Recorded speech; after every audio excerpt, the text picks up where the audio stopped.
Je fais juste mon live, je bouge. Ok, Basumo Mbare.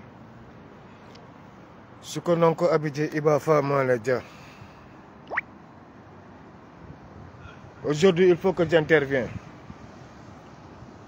Parce que nous, les Africains, pas les panafricanistes. Moi, je ne suis pas un panafricaniste, panafricain, je ne suis pas de cela. Africain, I am African. Je suis africain avant tout. Je suis noir, je suis africain. Guy Marius Sagna, le baobab, itinérant. Guy Marius Sagna, l'homme le plus cohérent de sa génération politique, Guy Marius Sagna. L'homme intègre africain qui s'appelle Guy Marius Sagna. Professeur Niamsi, nous, cette nouvelle génération, pour être plus carré et plus cohérent, quand tu luttais, courir, prendre des avocats pour garder ta nationalité française, là, où est ta nationalité africaine? Tu te prends pour un baobab. Or, tu es un professeur. De quelle langue? La langue la plus manipulatrice au monde, c'est le français. Les plus grands manipulateurs, c'est les plus grands qui parlent mieux le français. Parce que la France, c'est une langue de narration. Tout est narratif. Ce qui fait que, en tant que professeur de philosophie, tu te penses garder la raison, pouvoir avec la raison, dormir avec la raison. Faux, je rétorque. Faux, archi faux, je rétorque. Guy Marius Sagna que tu vois, moi en tout cas, en ce qui me regarde, nous avec les Guy Marius Sagna, depuis le collège, 1994, j'ai démarré cette lutte. Monsieur Niamsi, où étais-tu? Monsieur Niamsi,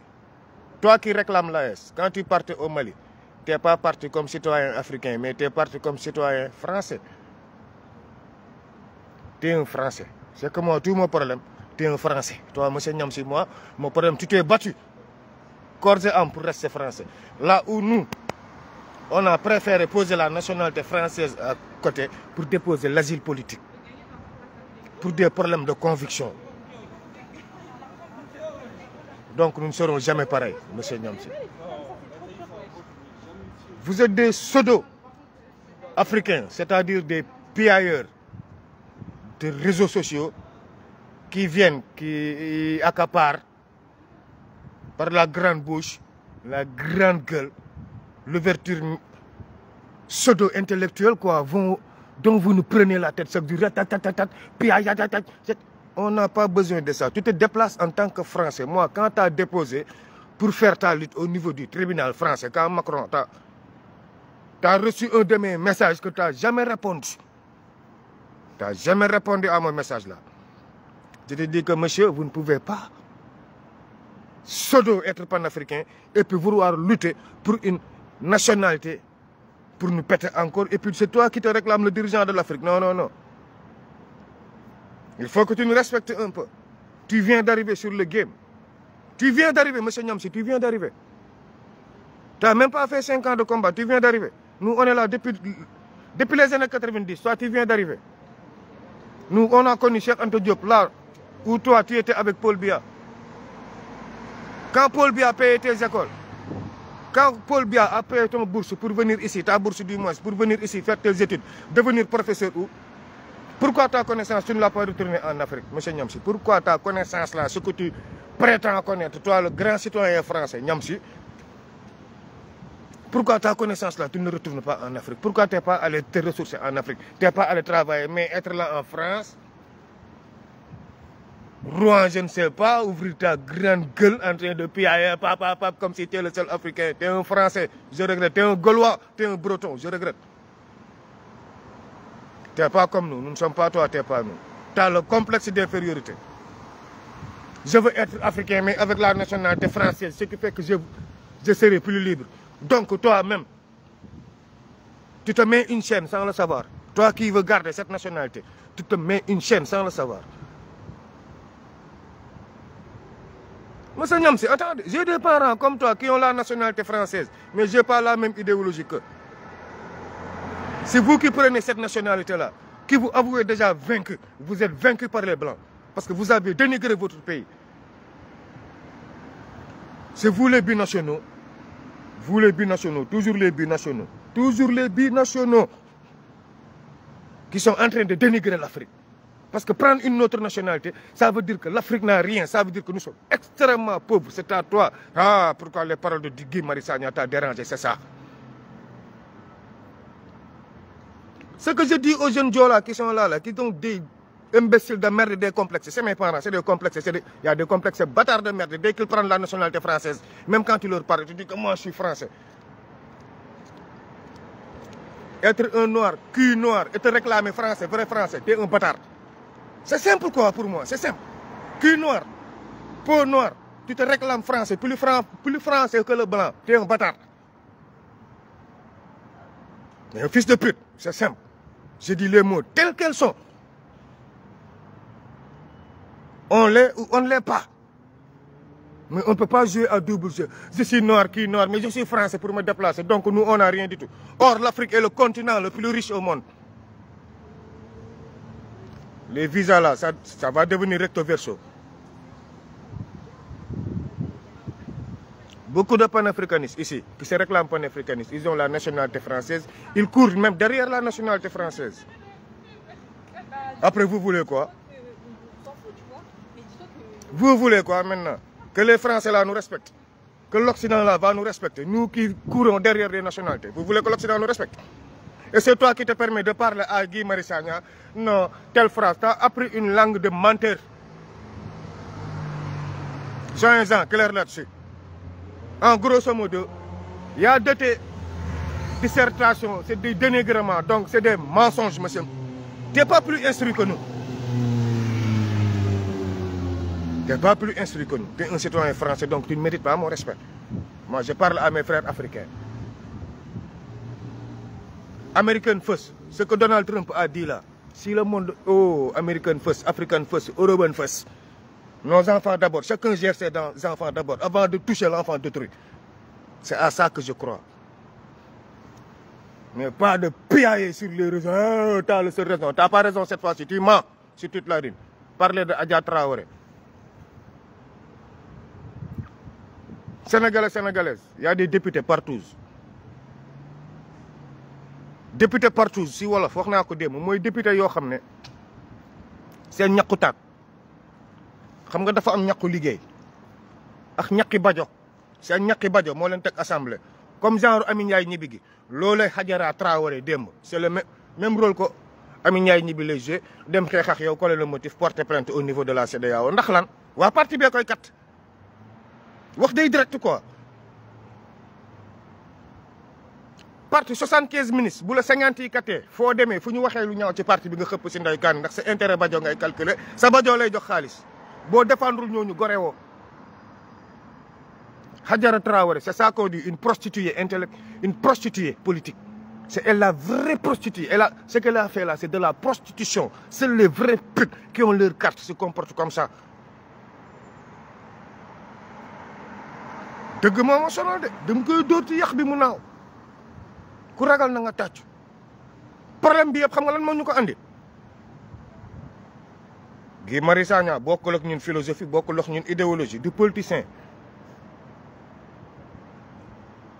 Bassirou Diomaye Faye jaar gauche ñoom ñu jaar droite parce que ñun droite bi la ñu waxanteeg africains yi CEDEAO mënatul nekk lii moo lay wane ne CEDEAO c'est fini la CEDEAO ne peut plus exister c'est impossible siège am nekkul Afrique bureau am nekkul Afrique dara lu bokk CEDEAO nekkul Afrique dara. On va nous parler de la CEDEAO de quelle CEDEAO on va nous parler ban CEDEAO ñun la ñu Diomaye Faye bëgg a expliquer CEDEAO bu jaar yoon ban CEDEAO. ba pare CEDEAO du ma ko romb te waxuma ci Matar Diop gis nga Matar Diop man y a de ces choses gars yaa ngi ñëw ci nomination yeeg mais gis nga seen imbécilité yi ngeen nekk ci tubaab yi génnee FMI. tas ko naan non Matar Diop maintenant am na benn fonds boo xam ne il va gérer xam ngeen Matar Diop fonds bi lan la fonds bi FMI la FS xaw ma lan bi muy gérer c'est l'FMI c'est succursale FMI la pour mën a duggaat ci AES pour mën a duggaat fii Matar Diop doome xaraam nga da ngay maral nday tubaab yi wax nañ ko gouvernement Mali xam nañu lépp t'es un suceur de blanc yow Matar Diop doome xaraam nga xaw ma fu la Sonko xamee xaw ma fu la Diomaye xamee mais markati taati tubaab nga tubaab yi ngay liggéeyal moo tax nga ñëw proposé ñoom Ousmane Sonko ak Diomaye xaalis mën nga fi dugal xaalis Sénégal mais da nga leen di xoj si put ñan ñoo la ko waxloo du tubaab bi du occidentaux yoo la ko waxloo boo leen ma dof-dofloo nag dinaa dugg ndey ba dugg ci biir document yi xam yow Matar Diop dessous de table yeeg pour lan ngeen jox ko Ablaye Bathily muy dem doxantu maanaam milliards yu tubaab bi génnee jox ko CEDEAO pour ne leen am dem leen fexe ba AES dugg léegi daal di ngeen ko bëgg a def bukki njuur sàmba bukki njuur sàmba bukki njuur sàmba lu gouvernement Sonko bëgg a toogee quoi ndax lan Matar Diop léegi moom mooy chef moom mooy ñëw na Diomaye foog nga dugg CEDEAO wala doo fay sa salaire wala léegi yéen da ngeen di déglu yéen Matar Diop maa leen di déglu balaa semaine bee jeex je vais rentrer dans les détails man di ngeen xam ne Fall nee naa leen Sénégal laa far Sonko woo Diomaye woo Matar Diop woo ku ci manipuler ma message su suuf négocier ne la lii pour lan tontu woo ma je le mets sur la place publique c'est simple opposants yi yëg pour gis nga opposants yi am na yenn yoo xam ne moment yi bu ñu ko yëgoon dëkk bi tàkk dëkk bi day tàkk mënoo si dara parce que affaire faussaire la ku ci mel ne Serigne Gueye Diop ci moom laay ñëw damay avancé Matar Diop di ma si yàgg du waxu live maa leen ni message ci suuf jottu ndeyam di ngeen jël téléphone bi ñu dem ci kële Gueye Diop l'autre Diop là sëñ Diop sama guerrier bi ministre du commerce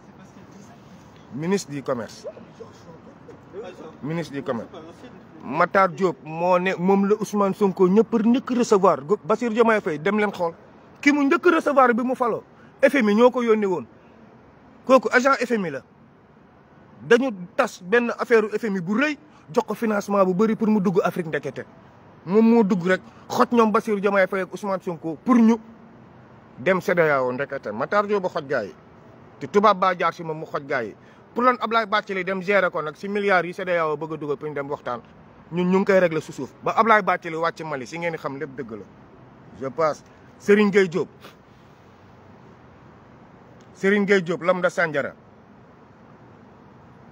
Serigne Gueye Diop gis nga li gouvernement Ablaye Wade defoon Idrissa Seck doome xaramata Njaay gi jàpp Bocar Samba Dièye jël ko rend ko xatit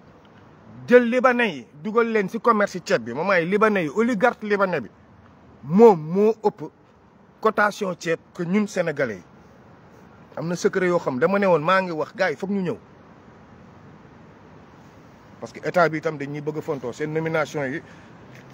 ça commence à foutre le bordel da ngay ñëw bëgg a yëpp moomu leen ñu négatif ñu ñëw ministre du commerce maa la topp ba jàppale si radar nee naa leen bu ma bëggee dugg palais présidentiel wala dugg ci ay ñoom Ousseynou Ly yi ngeen foog ay informaticiens sont trop petits dëkk bu amul satellite ku la bëgg a espionné la oligarque libanais yi gis nga ni ñu def ba rendi suñu baay bu baax bi Bocar Samba Dièye xam nga l'état laa fait exprès Idrissa Seck mii moo rendi moo tax libanais yi seen loxo du teggeeku ci Idrissa Seck oligarque libanais bu Sénégal complot yi yu bëri mu ngi daw ci ministre ay ministre en personne yuy wax ak Idrissa Seck di wax ak opposition ay ministre en personne di wax ak Barthélémy Dias di wax ak Khalifa ay ministre de la République pour ñu teg leen si code ngeen xam naka ngeen di diile quoi suñu réew touriandage bi ngeen doon teg jël jaaykatu ceeb Iliman Lam bu ñëwee ne leen ceeb lii lay jar Aziz Ndiaye bu ñëwee ne leen ceeb lii leen jar ñoom ñëpp bu ñu paree dem kompaloog ñan libanais yi bu ñu ñëwee kompaloog libanais yi rey commerçant yi ndaw yi ce qui fait que ñoom ñoo koy jaay lu leen neex du fi am ndax maa ngeex les marché du riz maa ngeex marché meew maa ngeex marché diwlin lu ko état munti jaayee bu dee ay fen damay génn jël kayit yi liir ko liir je vais lire yow Serigne Gueye Diop xoola bu la neexee tàqal ndeyam gis nga document yooyu ñu la jox nga naan noo prix yi di jéem a wuti prix bu gën cher boo ko fi wutee ma saaga sa ndey ndax kii appel d'offre la ñuy wax ku gën a andi apport pour jàppale askan wi la ñuy jël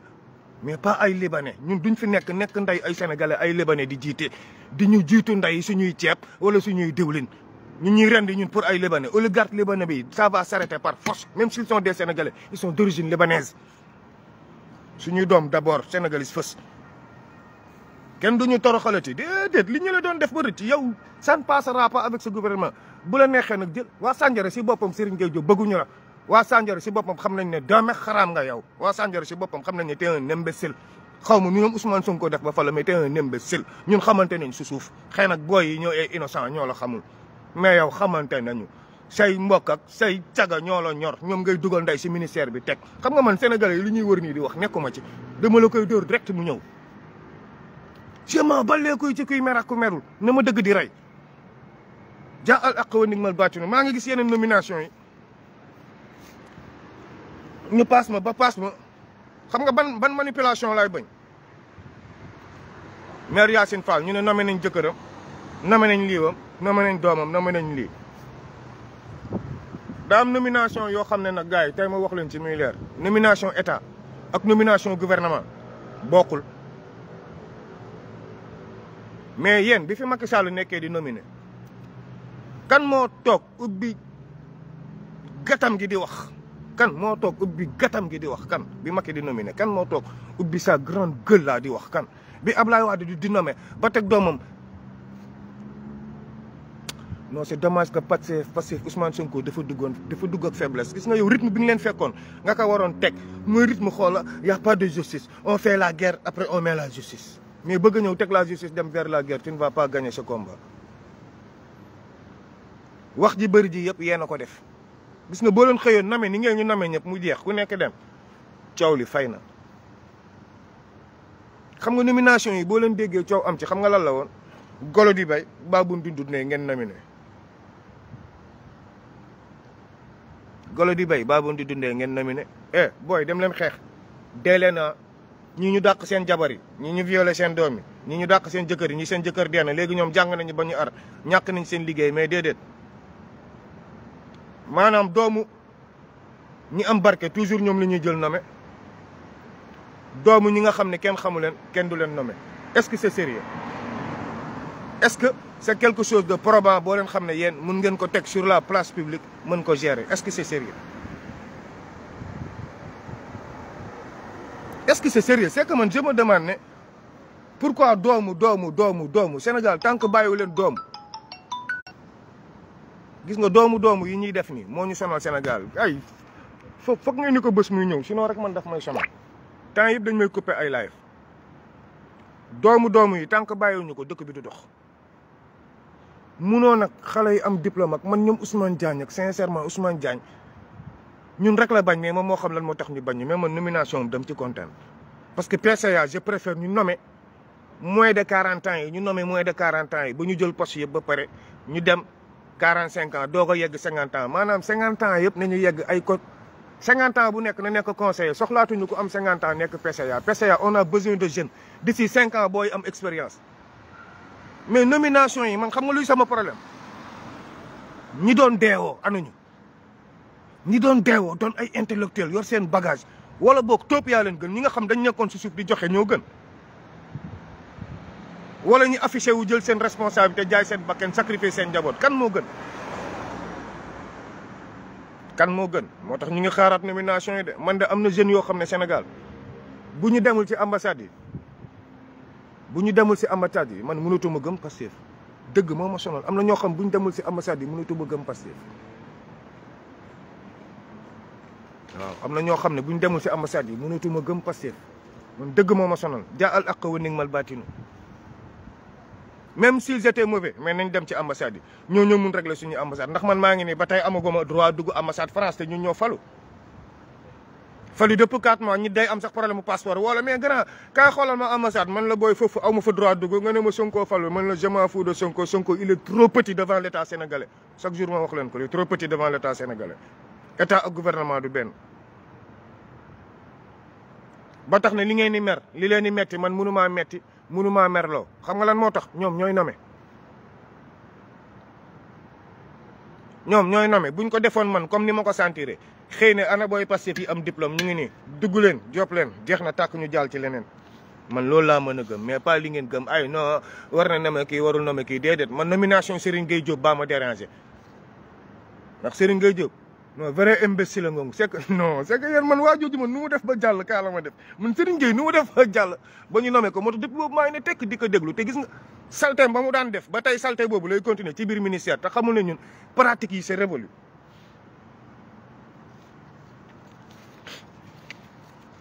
clôturé sama projet bi ma nekkoon ak gune yi wax naa leen ko les jeunes filles mères là maa ngi ci ba tey de mois bii lay commencé liste yi yónnee naa ko suñ liste yi yónnee woon naa leen yéen ñëpp liste ku nekk na jël benn jeune fille 40 € par mois fin du mois bii lay commencé à partir du 5 jour boobu dañ koy def live en direct sur Facebook ma def remise yi xale yi toog présenté wu bu xale yi toogee présenté wu ngeen waxtaan ak xale yi ku bëgg a dugg ci live boobu jour boobu dinaa def live ouverte maman yi ñiy participer ku bëgg dañuy wax sa tour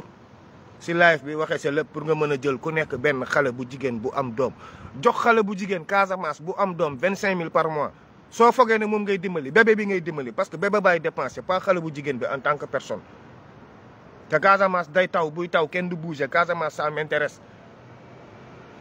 félicitations à waa Casamance yi am nañ fi benn ngandam association Casa moo tax ma dégg ñoom ma jàmbal jaañ nag ñëw dugg ci affaire Casamance affaire bi ça m'a touché parce que mënaguñu wax ci Casamance mënaguñu wax ci Casamance mënaguñu wax ci Casamance maman yi bu ñu waxee ci Casamance rek dafay teel ndax pour la première fois gouvernement Sénégal falu sans appui MFDC moo tax ma jàmbal jaañ fa la bëgg a dugg jaar jaxase te xamul ne Casamance maman bi jeunes yi ñu ngi liggéey affaire bu graaw boo xam ne si suuf gouvernement yëg na ko de sont très renseignés une grande association très modérée ñu am bopp ñi kese ñooy ñëw pour dellu si politique comme mag ñi nee nañ ñoom dañuy des si xeex bi xale yi ñoom comme xeexatuñu moo tax ñoom it monté nañu seen Casa en mission ñoom dañuy dem ak seen Casa en mission ñoom la jeunesse ñu leen di ñaanal nag yàlla na ngeen réussir avec le vieux Chérif Goudiaby yàlla na ngeen réussir la Casa en mission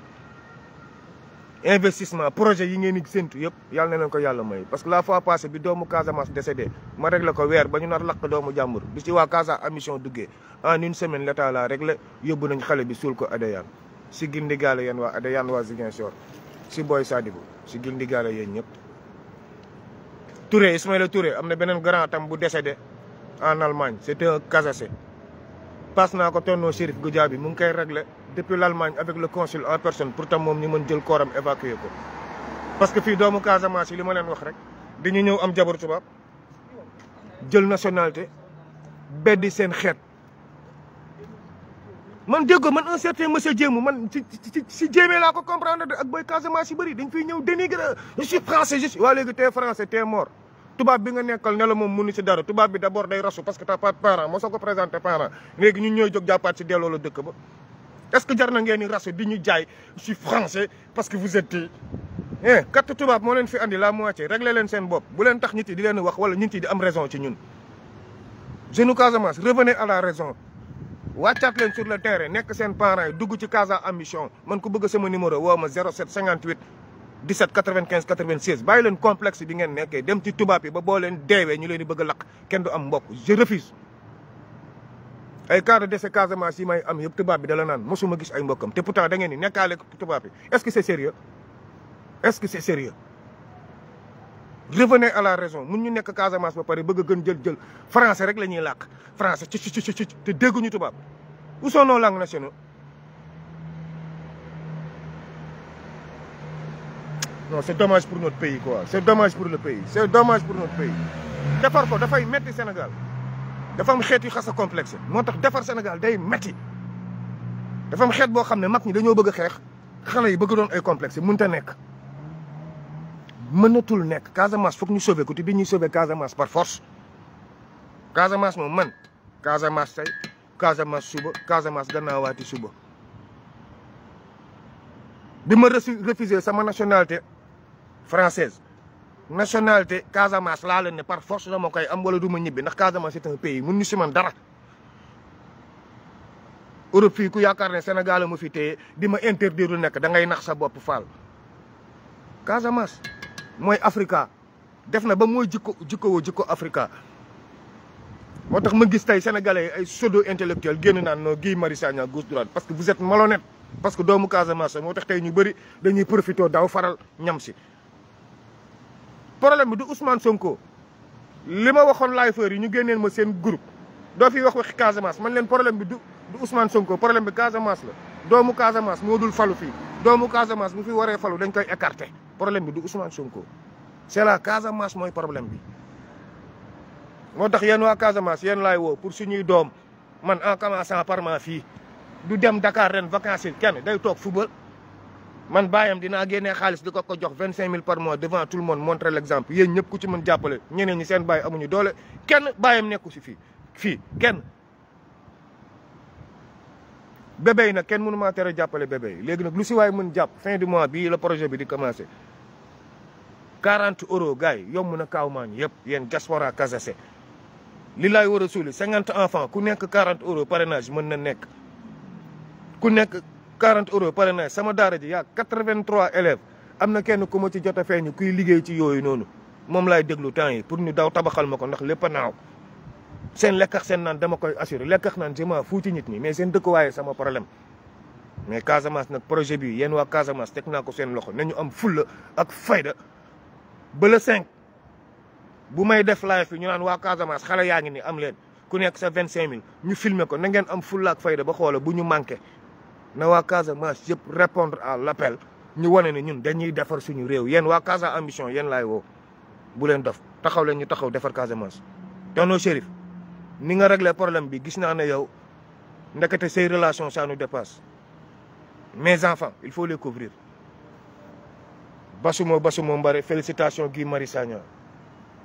bu leen dara bett nag boo leen gisee président AES ñëw seet si Ousmane Sonko ñoom ñam si ñii ay duulkat lañ Ousmane Sonko si la diplomatie est révélée gars yi dina am kuy ñëw xaw ma septembre lay doon xaw ma octobre entre Ibrahima Traoré wala l'autre là le plus vieux moom xam naa ne moom dina ñëw le plus vieux des présidents de l'AES là le plus vieux va venir voir Ousmane Sonko dañu xawul d'accord ci ay affaire Bassirou Diomaye Faye mais le plus vieux va venir voir Ousmane Sonko je ne vais jamais rentrer dans les détails ndax kenn du yëg lépp wax lépp le plus vieux va venir voir Ousmane Sonko le plus vieux le général Tiani va venir au Sénégal mënuma leen wax date bi nag te yàlla bu coup d'état am balaa boobu mais le général Tiani va venir voir Ousmane Sonko parce que ñoom ñett ñëpp AES réunion nañ ba pare AES pour vous dire la vérité Ousmane Sonko Bassirou Diomaye Faye non duma sax wax yooyu basuma mbara su ko non ko abidé Iba Fama la dia ñam si Ousmane Sonko il tient régulièrement des appels avec les 3 dirigeants de l'AES régulièrement donc toi là où tu es et là où est Ousmane Sonko c'est diamétralement opposé monsieur Niamsi je regrette et tu seras très surpris toi le français toi le citoyen à Keket Niamsi t'es un citoyen Keketé Keket Rose c'est ton président Paul Biya est plus méritant que Keket Macron toi c'est la Keket Rose qui est ton président et non Paul Biya le président aux couches se met des couches vous êtes que des imbéciles vous êtes des pseudo-intellectuels fils de pute